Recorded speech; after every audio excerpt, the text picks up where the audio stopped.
Hi everybody, it's Floof here. This is it. The important review, because I have to do this one by today because Sono apparently already sold the bass, and I've kind of babied it the last like 3 or 4 weeks I've had it, and I'm just internally clumsy. It has suffered no injuries though, which is great. I'm just dumb. But yeah, this is the Geddy Lee review, and man, like, what a bass. This is what I think every jazz bass should sound like coming out of the factory every single time. The neck pickup on this thing is like round and full and P-bassy, but with just a hint more aggression, a hint more in the mid-range. It gives it a little bit more articulation than a normal split coil would have.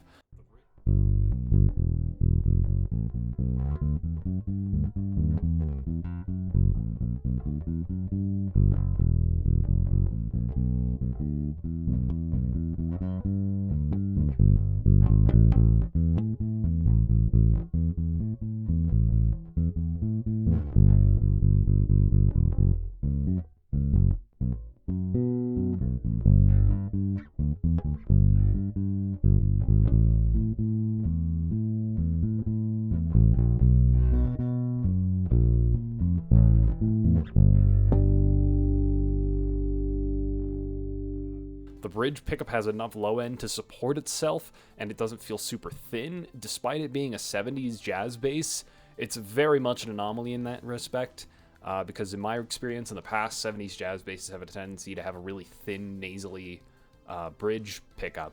But this one still has a fullness that like a 60s one would have.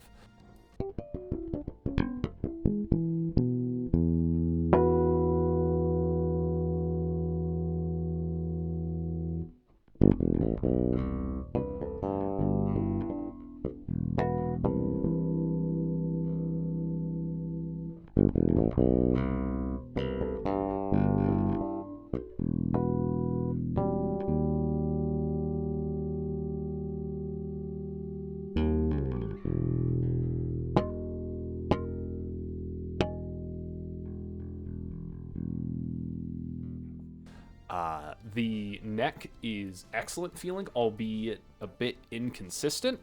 And what I mean by that is like it gets glossier down the neck on the very bottom and on the very top. It's almost as if there's like an invisible stinger, like right at the top of the skunk stripe where the gloss begins. The middle of the neck though feels like an old P bass that I had, an old Buttercream MIM player P bass from 2018 that I'm still trying to find another one of.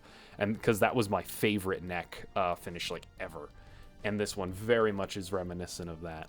The weight on it is not too heavy. It's about normal jazz bass territory, about 9 to 9.5. My scale shows it at 9.2, so take with that what you will. The bridge is the Geddy Lee signature high mass bridge, and by that I mean it's the like Fender version of a badass.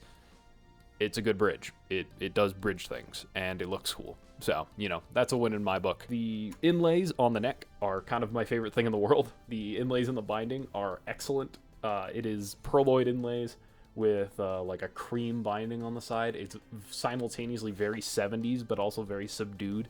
Not very in your face like black block inlays would be. It's just very clean looking. The reverse gear tuning keys are very nice. They feel good. That's really it. They work. And then, of course, if you look on the back of the headstock, you have the signature of Geddy Lee right there. I could gush grannies about this thing all day, man, especially on how it sounds. That, to me, is yes. The fourth. Because that's where they put all their money into, and I think that's exactly where they should have.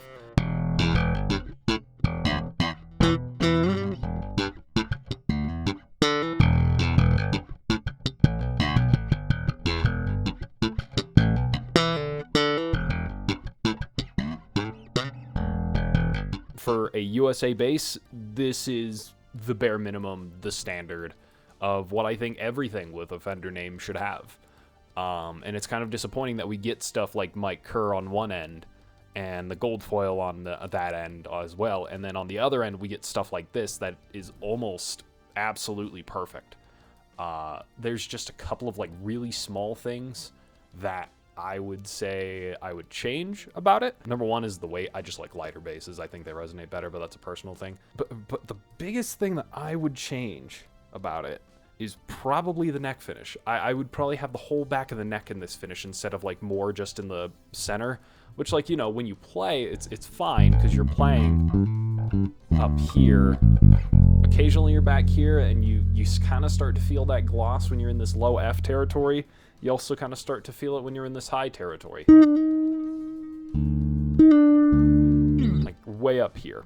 But overall, like, this is so nice. This is the nicest bass I've ever held. And on the other end, it's kind of boring. And a little bit disappointing that this level of quality isn't just chained throughout the rest of the Fender line. Like, this should be the bare minimum of everything with a Fender on the headstock. Squier, like, all right, it's made overseas, you don't have as much control, but like, everything in the US should be at least of this. And I've tried some USA basses that do not meet this level of quality, and it's kind of disappointing, and it's kind of boring from Fender's end to have basses that can be this good, that can be this, like, just absolutely legendary and match the legendary player it's supposed to be based off of, and just miss the mark.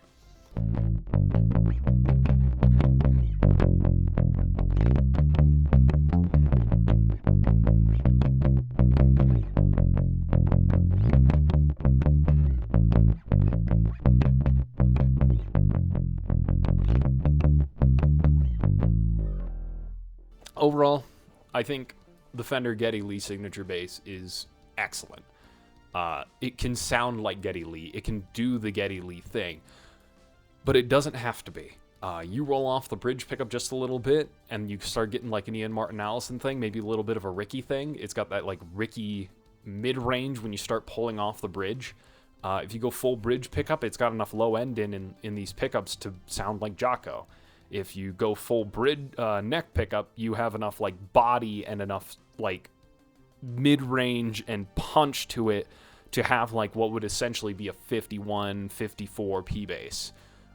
It doesn't do the split coil thing, but if you're looking for a jazz bass, this is the one to get. That being said, brand new, these things are like $2,400 or like $2,300 last time I checked, which is incredibly expensive, but also at the same time, for me, this is like something in the running for the Worth Every Penny award. This is in that ballpark. This is in the game. It's worth a lot of money brand new.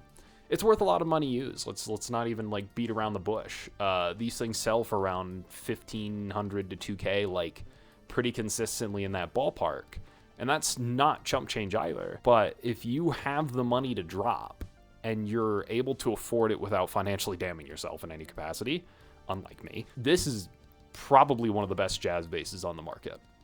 And that's really saying something coming out of me, a P-bass cat, who just put foundations on this thing and said, let it rip, dog. I've gigged with it. Gigging with it is intuitive. It sounds great through an amp. It kind of does everything. It really is one of the most versatile jazz basses that I've ever played. And it has very, very, very few holes in it. And I have very, very, very few complaints about it. Most of my complaints come from the fact that I'm just kind of bored of Fender not doing things up to this quality and also not trying to do something new. But I suppose that's more of a topic for a different day. Overall, fucking 5 out of 5 Ruta Gabors.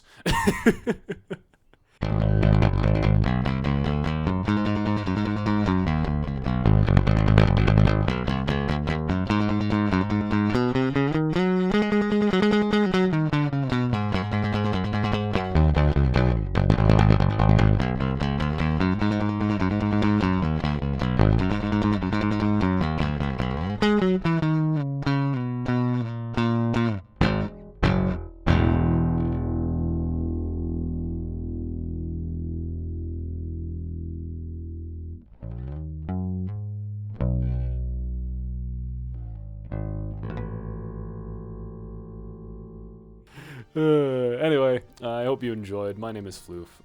In the description, we do have the Patreon. We do have my Venmo if you do. Yeah? Do you have anything to say? Yeah, I think everybody should subscribe to the channel. Yeah, that YouTuber bullshit. Like the video and stuff. Yeah, I think they should. Are you gonna go back under the bed now? Okay, thank you for announcing your presence, but no, you're going on the bed. Okay, thank you for announcing. I'm just gonna end the video here. This is the cat's video now. Any last words? Anything? Okay, thank you, Bachi.